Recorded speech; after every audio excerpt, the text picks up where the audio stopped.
Get online. Get online.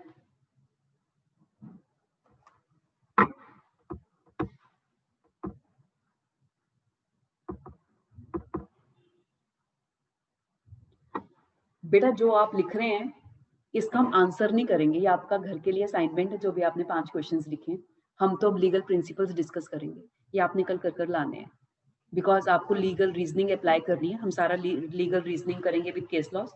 हर case में remedy available, हमने देखना है क्या देखना है, किसको आइडेंटिफाई करना है, उसके इस हर केस में वो पैरामीटर फुलफिल हो रहे हैं नहीं हो रहे हैं, उसके अकॉर्डिंग आपने आंसर करना है।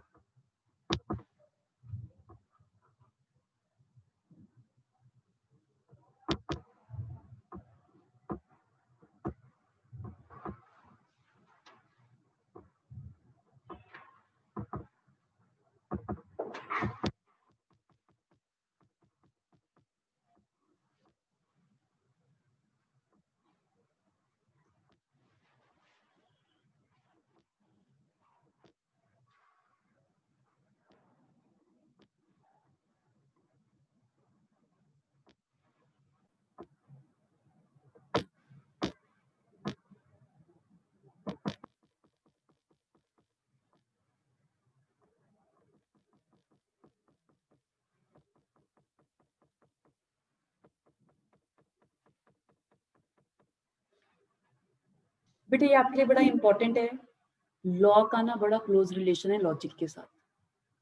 जरूरी नहीं आपको हर लॉ पता हो, पर अगर आप लॉजिकली सोचेंगे तो आपका आंसर सेम होगा जो आपका लीगल प्रिंसिपल में है। पर लॉजिक और रीजनिंग भी रैशनल होनी चाहिए, इररेशनैलिटी के साथ नहीं सोचना। क्या किसी के साथ फ्रेंडली रिलेशन होना गलत है, किस एक्सटेंट तक है, किस सिचुएशन में है, क्या वो रॉन्ग में फॉल करेगा या नहीं करेगा, तो ये सारे पैरामीटर्स हमें चेक करने पड़ते हैं। ठीक है प्लीज।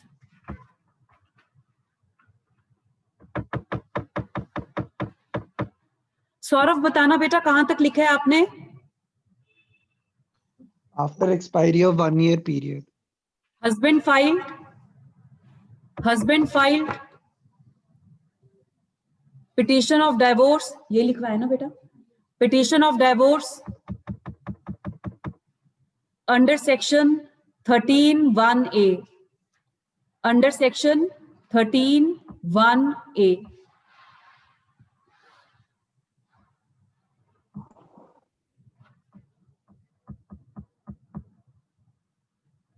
ठीक है प्लीज। यस, केसेस लिखिए बेटा, केसेस लिखिए।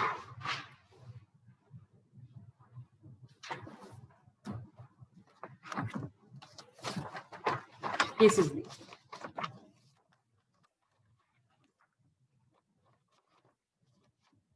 पहला केस लिखिए, Dharmendra Kumar,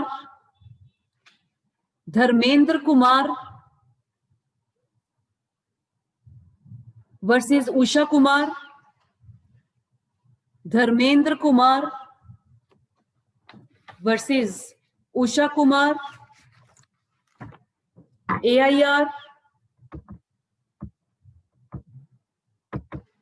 AIR 1977, SC page 2218, page 2218।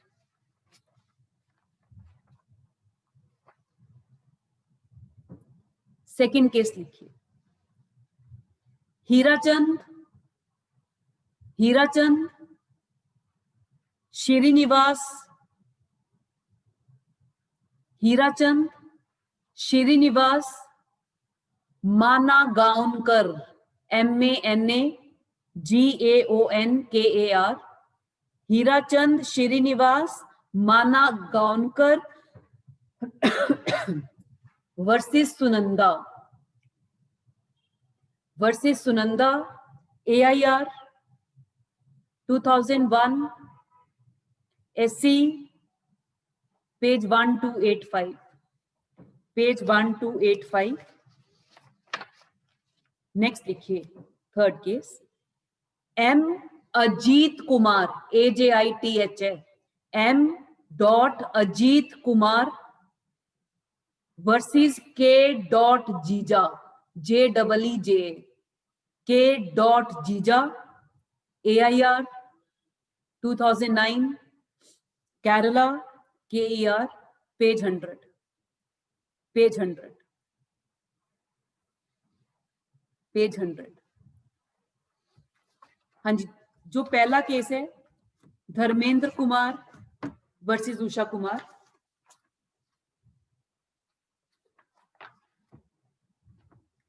बेटा धर्मेंद्र कुमार वर्सेस उषा कुमार में जो वाइफ है, वाइफ पिटीशन करती है, आरसीआर फाइल करती है, और आरसीआर के बाद उसको फेवर में उसकी डिक्री भी हो जाती है, पर वो हस्बैंड को अलाउ नहीं करती अपने साथ आकर रहने के लिए। और जब 1 ईयर खत्म हो जाता है, वो क्या फाइल कर देती है, डाइवोर्स के लिए पिटीशन। हस्बैंड यहाँ पर प्ली लेता है that she is taking advantage of his और हर ओन रॉन्ग, तो ये वाली पिटीशन एंटरटेन नहीं होनी चाहिए। क्लियर है? क्लियर है? इसमें आप लिख लीजिए, धर्मेंद्र का केस है। In Dharmendra Kumar's case,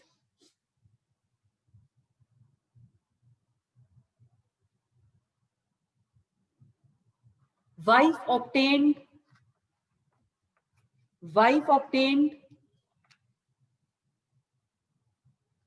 decree of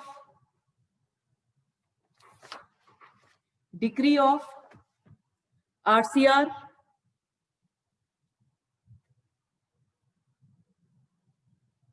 in her favor,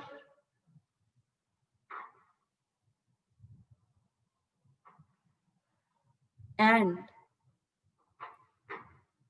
after approximately 2 years period,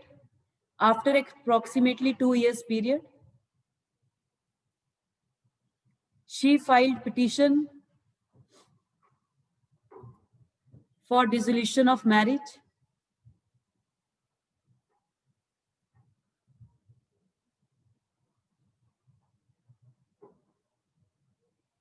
Husband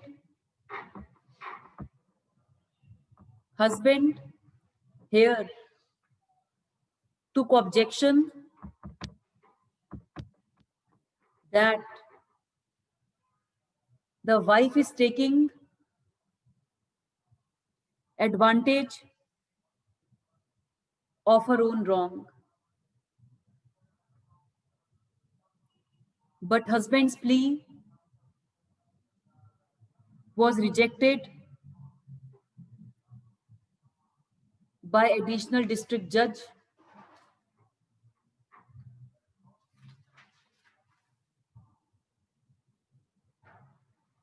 Husband filed appeal to Delhi High Court.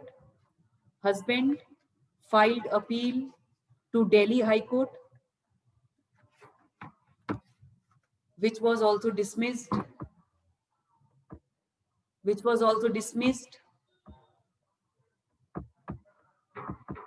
And कहाँ पहुंचा matter ultimately? And matter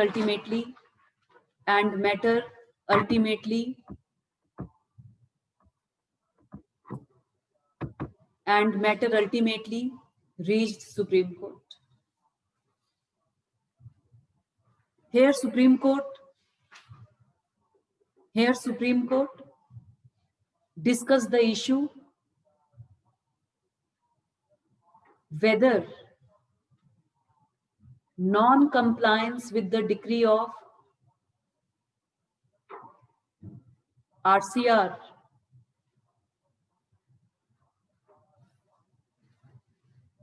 amounts to wrong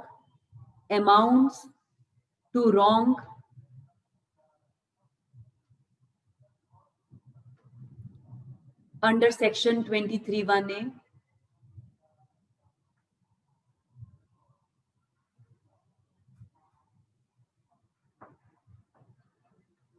हाँ जी, अभी आप बताइए, क्या अगर चलो वाइफ ने फाइल की है पिटीशन, तो ऑब्वियसली किसी चीज से एग्रीव्ड होगी ना, वाइफ एग्रीव्ड होगी तभी पिटीशन फाइल की है। क्या उसके बाद जरूरी है कि अगर हस्बैंड आकर रहना चाहता है वाइफ उसको परमिट करे?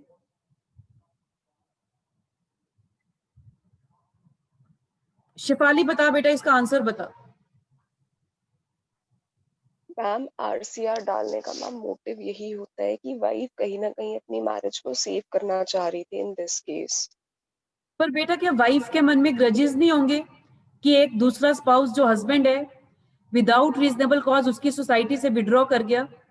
क्या मैरिज प्रिजर्व करना जो चाहती है उसका ये मतलब है कि वो हस्बैंड को परमिट कर दे तभी उसके साथ रेस्टिट्यूशन करना, या उसे भी हीलिंग के लिए थोड़ा टाइम चाहिए?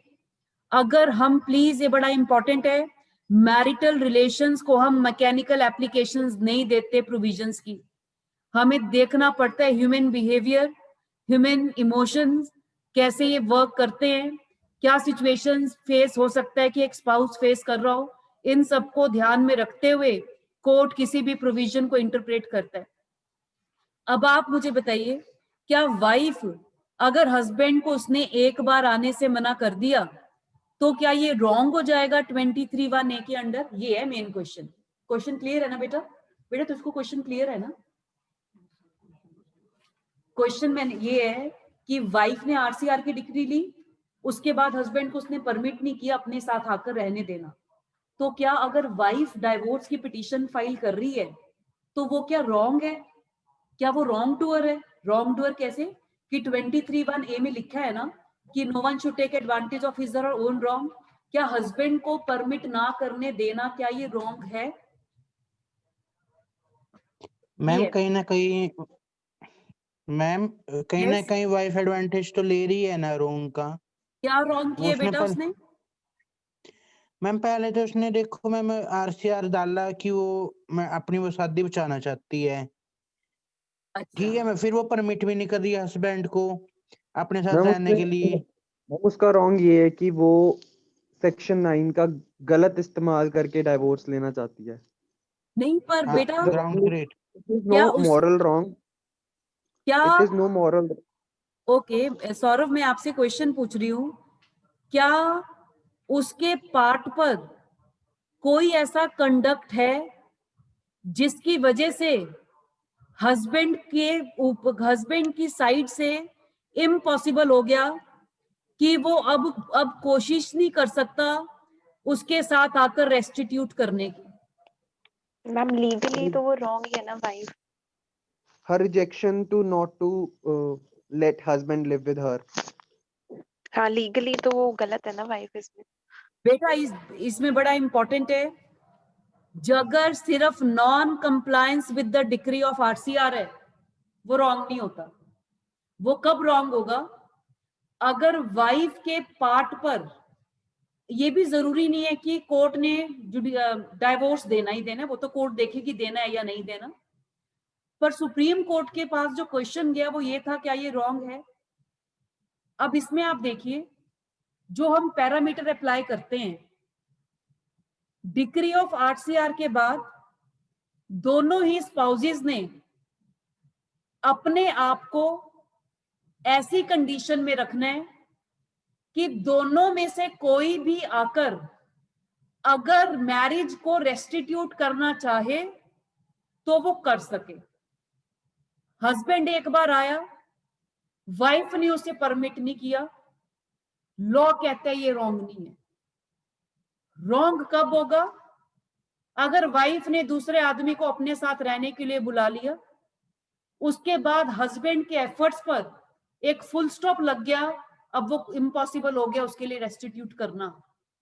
अगर किसी स्पाउस के पार्ट पर इस डिग्री का कोई कंडक्ट है जिसकी वजह से एफर्ट्स भी खत्म हो चुके हैं, एफर्ट्स का फायदा नहीं हो पा रहा बिकॉज अब एफर्ट्स फ्रूटफुल होने के कोई चांसेस नहीं है, वो रॉन्ग की कैटेगरी में फॉल करेगा। सिर्फ non compliance with the decree of RCR ये रॉन्ग की कैटेगरी में फॉल नहीं करेगा। पर इसमें सबसे बड़ी गलती जो सुप्रीम कोर्ट कर रहा है वो ये कर रहा है, उसने धर्मेंद्र कुमार के केस में तो कह दिया कि रॉन्ग, ये रॉन्ग नहीं है। चलो ये नहीं है, फिर क्या करे ये तो बताए कि क्या बताए, बताओ आगे। अगर ये रॉन्ग नहीं है तो रॉन्ग क्या है? आप डिफाइन तो करो, कोई इंटरप्रेट तो करो।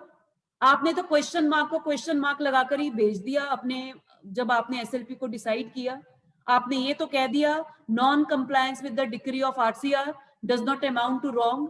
तो रॉन्ग है क्या? कुछ तो आप उसे स्पेसिफाई करो फ्यूचर लिटिगेशन के लिए।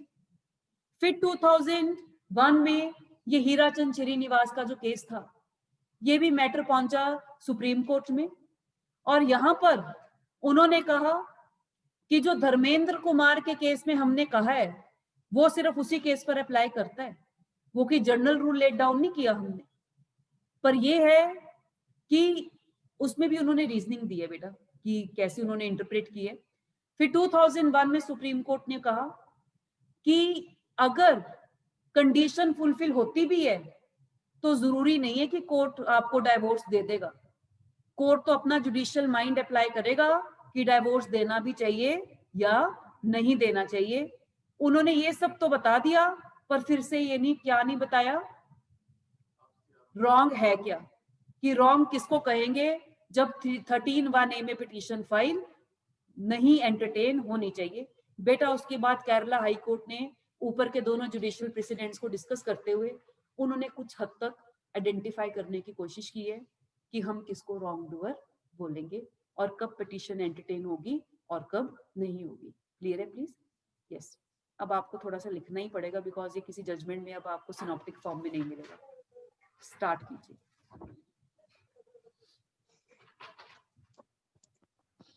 In Dharmendra Kumar's case, the Supreme Court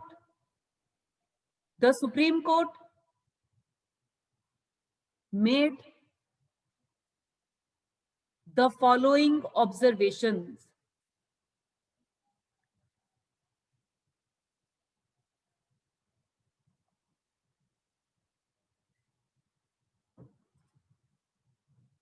बेटा आप लॉजिकली देखिए, सुप्रीम कोर्ट ने बोला कि 23(1)A तो 1955 से ही है, वो तो कोई बाद में चेंज नहीं हुआ।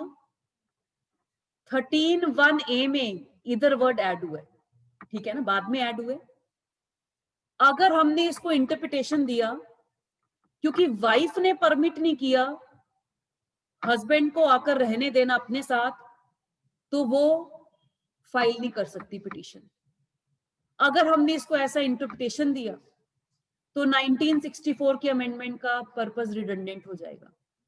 हमने कहा है आइदर ऑफ देम, दोनों में से कोई भी फाइल कर सकते हैं।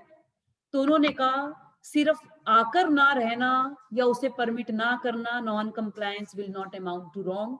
और अगर हमने ऐसा इंटरप्रिटेशन दिया फिर तो जो इधर वर्ड जो ऐड हुआ है बाय 1964 अमेंडमेंट वो रिडंडेंट हो जाएगा। पर उन्होंने, अगर वो चाहते कि 13(1)A पर 23(1)A अप्लाई ना करे तो वो एक्सेप्शन लिख सकते थे, पर उन्होंने एक्सेप्शन भी नहीं लिखी। इसका मतलब 23(1)A अप्लाई तो करेगा, पर हमें ब्रॉडर पर्सपेक्टिव में देखना पड़ेगा कि वो रॉन्ग है या नहीं है, और उनमें से वो केसेस हमें निकालने पड़ेंगे कि आरसीआर के बाद 1 साल तक दोनों के पार्ट पर कोई ऐसा रॉन्ग नहीं है पर उनके बीच में रेस्टिट्यूट नहीं हो पाया। वो वाले केसेस हमारे 23(1)A की कैटेगरी में फॉल नहीं करेंगे। ठीक है, प्लीज इसमें लिखिए, फर्स्ट पॉइंट लिखिए। पॉइंट्स मैम प्लीज इसको एक्सेम्प्लीफाई कर दीजिए। ओके, किसको शिफाली? मैम जो अभी आपने बोला मैम वो समझ नहीं आया। बेटा तो मैंने जो बोला, अब आप देखिए हस्बैंड और वाइफ दोनों बेशक चाहे अलग अलग रह रहे हैं, उनमें से कोई भी अगर कोशिश कर रहा है किसी भी तरह रिकंसिलिएशन की, तो दूसरे पार्टी का परमिट ना करना एक अलग बात है। और उसके जो अगर उस स्पाउस ने खुद को अपने को ऐसी कंडीशन में डाल लिया है कि दूसरा स्पाउस एफर्ट भी नहीं कर सकेगा या एफर्ट इम्पॉसिबल हो गए हैं, वो डिफरेंट सिचुएशन है। अब हमने जो आपने जो सिचुएशन लिखी है बेटा, लास्ट क्वेश्चन जो मैंने आपको डिक्टेट करवाया, हस्बैंड शिफ्ट ही हो गया मोनिका के अपार्टमेंट में। अब जब हस्बैंड मोनिका के अपार्टमेंट में शिफ्ट ही हो गया तो वाइफ के लिए अब पॉसिबल ही नहीं है उसके साथ रेस्टिट्यूट करना। अगर वाइफ पिटीशन फाइल करेगी 13(1)(a) में, वो एंटरटेन होगी, बिल्कुल होगी। पर अगर हस्बैंड फाइल करेगा वो एंटरटेन नहीं होगा, बिकॉज उसके पार्ट पर एक बहुत बड़ा रॉन्ग है, जिसकी वजह से he is a wrong doer, जिसकी वजह से कोई भी efforts for reconciliation has become virtually impossible. ठीक है शिफाली? तो मैम बेसिकली जो एफर्ट्स होने चाहिए आफ्टर आरसीआर वो दोनों साइड से होने चाहिए। बेटा लॉ नहीं कहता कि दोनों साइड से होने चाहिए, पर दोनों चाहे एफर्ट ना करें, पर एटलीस्ट कोई ऐसी सिचुएशन को पैदा ना करें कि दूसरा स्पाउस एफर्ट भी ना कर सके। क्लियर है प्लीज? एफर्ट करना ना करना एक सेपरेट चीज है, और आपका इन चीजों में इंडल्ज करना जिसकी वजह से रिलेशनशिप का कंटिन्यूएशन ही इम्पॉसिबल हो जाए, वो डिफरेंट पेडिस्टल पर आता है। ठीक है बेटा? Yes ma'am. यस, बोल बेटा।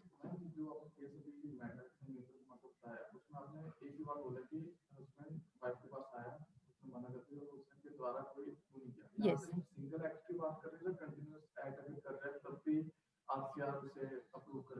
बेटा चाहे सिंगल हो चाहे कॉन्टिन्यूस हो कोई फर्क नहीं पड़ता।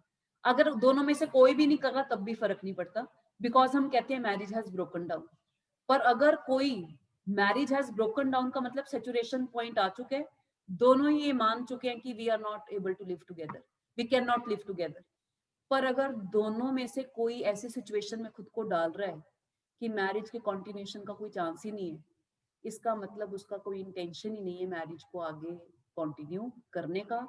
वो स्पाउस ये डिसाइड नहीं करेगा मैरिज को खत्म करना चाहिए या कंटिन्यू रखना चाहिए। अब जो डिसीजन मेकिंग पावर है that will be in the hand of other spouse, जो अभी भी उसने अपने आप को उस सिचुएशन में मेंटेन किया हुआ है कि शायद मैरिज किसी तरह से बच सके। क्लियर है प्लीज? ये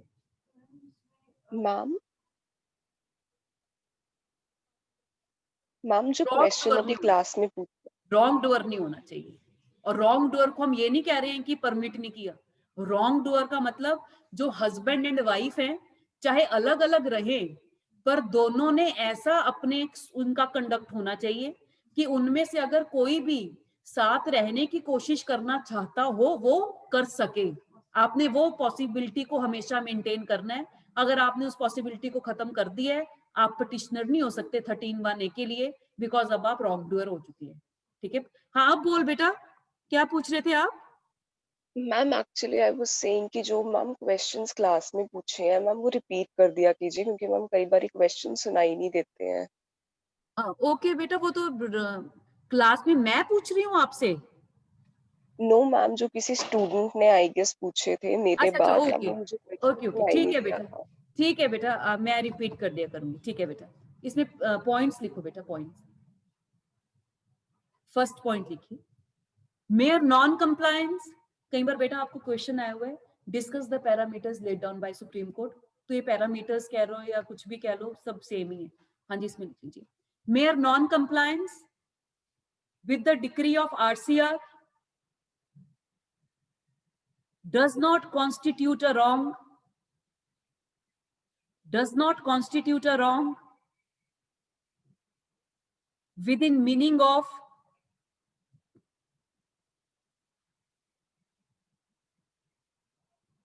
section 23(1)(a). 23(1)(a), 1 ब्रैकेट में अलग से, a ब्रैकेट अलग से। बेटा जब आपने सेक्शंस लिखने हैं, आपने वैसा ही लिखना जैसे आपके बेयर एक्ट में है। स्मॉल कैपिटल कैपिटल स्मॉल नहीं होना चाहिए, वो गलत हो जाएगा, बिकॉज आपके एक्ट में IA कुछ और है और 1A कुछ और है, तो वो आपको ध्यान में रखना पड़ेगा। ठीक है please? Yes.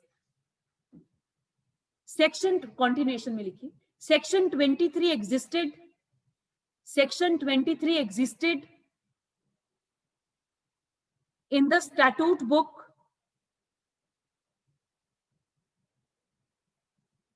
prior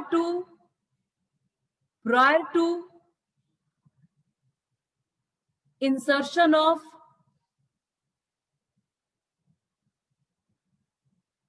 section 13(1)(a). 1 capital A 1 capital A दोनों एक सिंगल ब्रैकेट में ही है, ठीक है ना, 1 capital a full stop, had parliament intended that a party which is guilty of matrimonial offense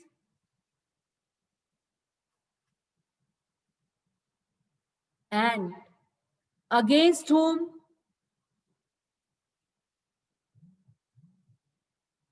a decree of JS or RCR had been passed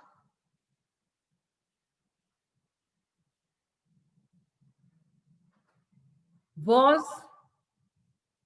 in view of Section 23 of Act, बेटा act का ए capital आएगा proper, हम Hindu marriage act की बात कर रहे हैं ना, act comma not entitled to divorce comma it would have inserted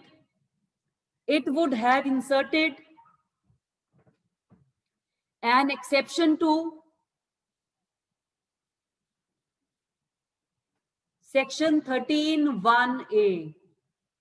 Section 13(1) capital A full stop.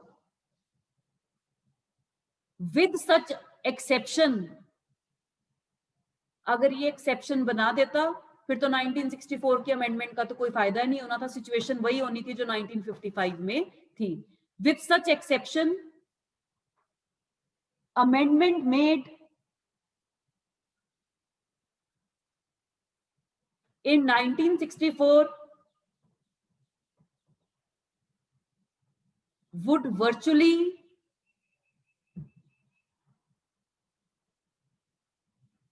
become redundant. REDUNDANT, redundant. Second point लिखिए. सेकंड एक्सेप्शन की बात कर रहे हैं, नॉन कंप्लेंसिबिलिटी के खास इस केस के अंदर एक्सप्लेन की है. यस, उसमें उन्होंने कहा बेटा अगर 13(1)(a) में, क्योंकि वो तो 1964 में इधर वर्ड ऐड हुआ है, अगर पार्लियामेंट चाहता कि वो स्पाउस जो आकर परमिट नहीं कर रहा दूसरे स्पाउस को कोहैबिट करने के लिए, वो ये रेमेडी नहीं ले सकता, तो वो एक्सेप्शन क्रिएट कर देता. पर उन्होंने एक्सेप्शन क्रिएट नहीं किया, और अगर वो एक्सेप्शन क्रिएट करता तो 1964 का जो पर्पस था वो डिफीट हो जाना था. तो उन्होंने कहा बेटा ये इंटरप्रिटेशन ऑफ स्टैट्यूट का प्रिंसिपल है, जिस चीज को पार्लियामेंट ब्रॉडर पर्सपेक्टिव देना चाहता है, हम कोर्ट्स उसको नैरो पर्सपेक्टिव नहीं देंगे, क्योंकि हम कहते हैं हर चीज को हमें ब्रॉडर इंटरप्रेट करना है unless and until some specific intention has been expressed by the legislature. या तो लेजिस्लेचर लिख देती अलग बात है, अगर लेजिस्लेचर ने नहीं लिखा हम उसको खुद अपने आप नैरो पैरामीटर्स अप्लाई नहीं करेंगे. ठीक है प्लीज. वो उन्होंने 2001 में कहा है. क्यों? क्योंकि हर केस में फिर पार्टी ने क्या करना शुरू कर दिया कि वाइफ फाइल कर रही है, परमिट नहीं कर रही, और डाइवोर्स फाइल कर रही है, फिर कह रही है जी आपने धर्मेंद्र, जुडिशियल प्रेसिडेंट्स के साथ ही प्रॉब्लम होती है, तो वो कह बिकॉज आर्टिकल 141 में डिक्लेयर्ड लॉ है, जो ये डिसीजंस भी आते हैं सुप्रीम कोर्ट के, तो वो हर केस में फिर कह रहे हैं धर्मेंद्र कुमार के हिसाब से डिसाइड कर दो, कोर्ट कर रहे हैं इस प्रेसिडेंट को. इसलिए फिर तंग आकर सुप्रीम कोर्ट ने कहा कि जो उस केस की कहानी उस केस में खत्म हो चुकी है, वो हम नहीं कह रहे कि वो केस गलत है, पर वो कोर्ट ने देखना है हर केस में कि वो अप्लाई करेगा या नहीं करेगा. ठीक है प्लीज. नेक्स्ट सेकंड, इसका सेकंड पॉइंट लिखिए. इन सच अ केस, अगर वो परमिट नहीं कर रही है तो क्या कर रही है वो party? In such a case a party is not taking advantage of his or her own wrong, rather वो तो लीगल राइट अवेल कर रही है जो किसने दिया उसको, स्टैट्यूट ने. Yes, rather that party is availing a legal right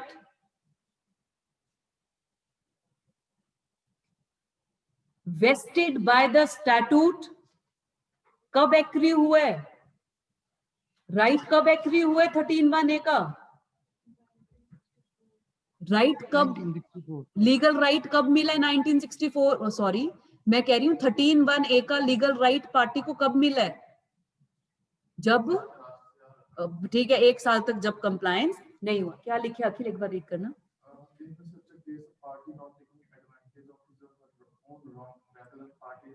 Availing a legal right following upon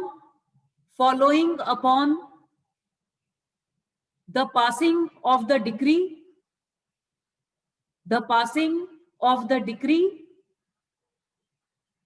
और डिक्री के बाद क्या हुआ, कंप्लायंस नहीं हुआ.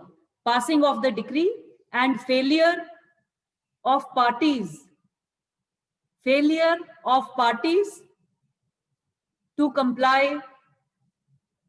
to comply with decree.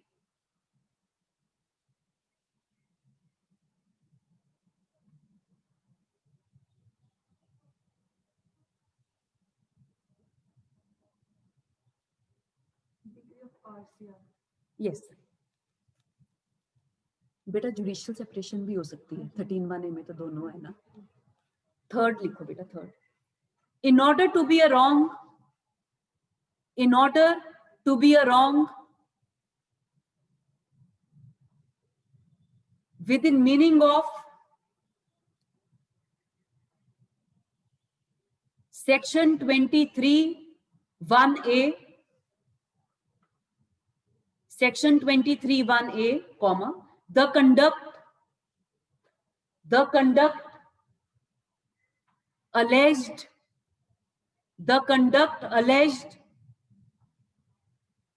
has to be something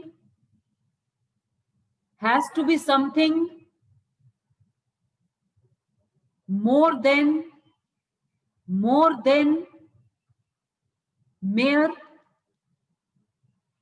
disinclination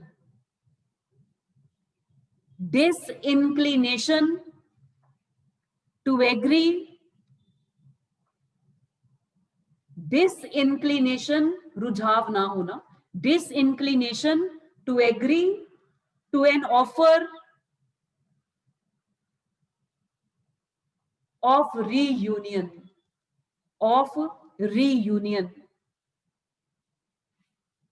Full stop. It must be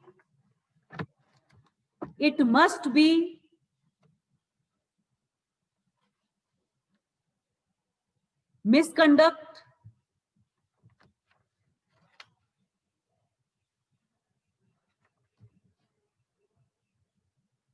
serious enough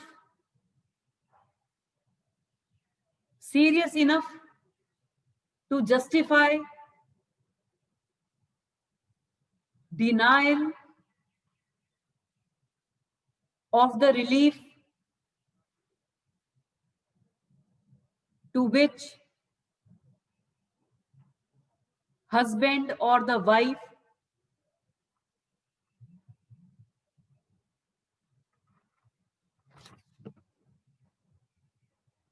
is otherwise entitled. Husband or wife is otherwise entitled.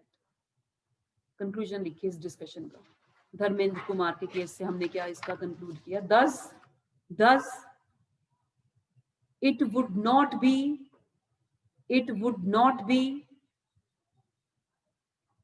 very reasonable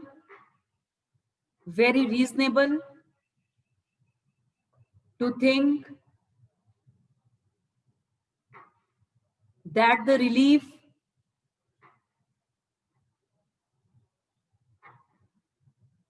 which is available to the spouse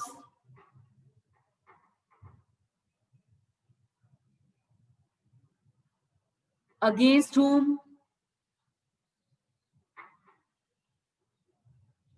a decree for restitution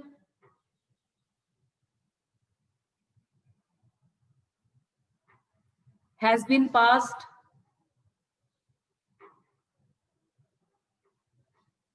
should be denied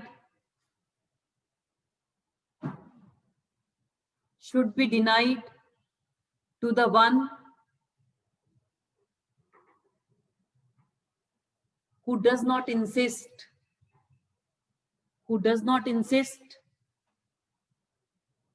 on compliance with the decree passed in his or her favor.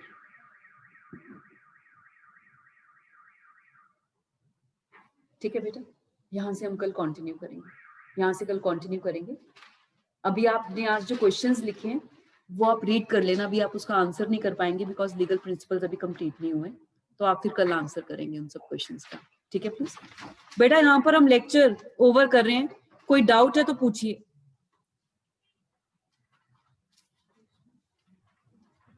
Ma'am जैसे RCR की degree होती है, yes ma'am जैसे husband wife हैं, दोनों में से एक ने आरसीआर की डिग्री के लिए अप्लाई किया, उसके फेवर में हो जाना मतलब कोर्ट डिग्री दे देती है कि आप दोनों इकट्ठे रहोगे, ये मतलब होता है? बेटा वो होता है, फॉर एग्जाम्पल हस्बैंड वाइफ को छोड़कर चला गया, वाइफ ने पिटीशन फाइल किया for restitution of conjugal right, तो कोर्ट उसके फेवर में डिक्री देने का मतलब है कोर्ट ऑर्डर कर रहा है रिस्पोंडेंट को यानी हस्बैंड को कि आप अपने वाइफ के साथ आकर रहें। कोर्ट फोर्स नहीं कर सकता, आकर रहना ना रहना उसकी मर्जी है, पर decree in favour of wife decree हो चुकी है क्योंकि कोर्ट ने ऑर्डर कर दिया रिस्पोंडेंट को कि आप पिटिशनर के साथ आकर रहें इन योर मैट्रिमोनियल होम। ये है इसका मतलब। कोर्ट फोर्स नहीं कर सकता और कोई पनिशमेंट भी नहीं है ना इसकी? नहीं बेटा, वो इसलिए अगर वो नहीं रहता। यस, क्योंकि जब 1955 में एक्ट आया बेटा, कोडिफिकेशन जी। से पहले जो रेस्टिट्यूशन की रेमेडी थी वो सिर्फ हस्बैंड को ही अवेलेबल थी, वाइफ कभी कोर्ट अप्रोच नहीं कर सकती थी because wife was considered as the property of the husband. और अगर वाइफ कहीं चली भी गई है क्योंकि उसे प्रॉपर्टी कंसिडर करते थे तो उसका अरेस्ट भी पॉसिबल था। पर अब जो आपको ऑर्डर 21 है बेटा एग्जीक्यूशन का सीपीसी में, उसमें स्पेसिफिकली प्रोवाइड है कि रेस्टिट्यूशन ऑफ कॉन्जुगल राइट्स के लिए आप प्रॉपर्टी तो अटैच कर सकते हैं एग्जीक्यूशन में, पर उसका अरेस्ट पॉसिबल नहीं है। ठीक है बेटा, क्योंकि जब हम हिंदू मैरिज एक्ट आपका सब्सटेंटिव लॉ है, हमें सीपीसी के प्रोविजंस को एग्जीक्यूशन में देखना पड़ेगा, तो एग्जीक्यूशन में उन्होंने सिर्फ अटैचमेंट बताया हुआ है, अरेस्ट नहीं हो सकता अब, क्योंकि वो बड़ा अनजस्टिफाइड है कि जो मैरिटल यूनियन जो आपकी विलिंगनेस पे डिपेंड करते हैं, आप किसी को अरेस्ट कर कर कहीं जाओ इसके साथ जाकर रहो, वो तो फिर चला जाएगा। तो इसलिए हम कोर्ट फोर्स नहीं कर सकता, उसके पास कोई वेपन नहीं है to enforce the decree of RCR except attachment of the property. ठीक है प्लीज। पहले वाइफ को अरेस्ट कर सकते थे कोडिफिकेशन से पहले, क्योंकि रेमेडी वाइफ को अवेलेबल नहीं थी, सिर्फ हस्बैंड ही पिटीशन फाइल कर सकता था आरसीआर के लिए because wife was considered as the property of the husband. ठीक है प्लीज। पर जब कोडिफिकेशन आई, कोडिफिकेशन ने एंटायरली रेमेडी का जो लुक था वो चेंज कर दिया। Now the remedy is equitable remedy जो हस्बैंड और वाइफ दोनों को अवेलेबल है। कोई और डाउट है? अभी सिर्फ प्रॉपर्टी अटैच हो सकती है ना? यस, प्रॉपर्टी अटैच हो सकती है, प्रॉपर्टी अटैच हो सकती है। ओके, कोई और कुछ और पूछना है? No ma'am, thank you. Okay, किसी और ने डाउट पूछना है बेटा? बेटा इसके साथ हम लेक्चर वाइंड अप कर रहे हैं, कल हम ये कंटिन्यू करेंगे लीगल प्रिंसिपल्स, और कल आपका ये जो हम थ्योरी ऑफ आईबीएम है ये वाइंड अप हो जाएगा। तो जो डाइवोर्स बाय म्यूचुअल कंसेंट में हमने जो एरियाज छोड़े थे कि 2000 अमेंडमेंट जो आपका 2010 का अमेंडमेंट है, 2013 का अमेंडमेंट है, उसमें 13B में क्या चेंजेस आने हैं, तो इसके साथ आपके दोनों टॉपिक्स वाइंड अप हो जाएंगे। ठीक है प्लीज। थैंक यू बेटा, thank you. Ma'am yes Shifali.